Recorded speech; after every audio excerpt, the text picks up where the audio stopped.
லக்கணத்திற்கு வந்து அமரக்கூடிய பாவகம் அப்படின்னு பார்த்தா 10ஆம் பாவகம். பொதுவா ஒரு கான்செப்ட் இருக்கு. எப்படின்னா 10ல் குரு வந்தால் பதவி பறிபோகும் அப்படிங்கிற மாரி ஒரு ஜோதிட பழமொழி இருக்கு.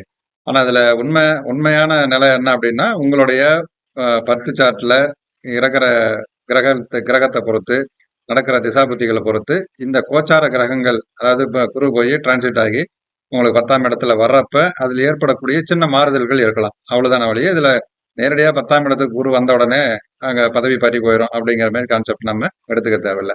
Right, okay. இப்ப 10ஆம் இடத்துல வந்த குரு பார்க்கிற இடங்கள் தான் நம்மளுக்கு சிறப்பு. ஏன்னா குரு வந்து பார்வைக்கு தான் பலன் அதிகம் இல்லையா?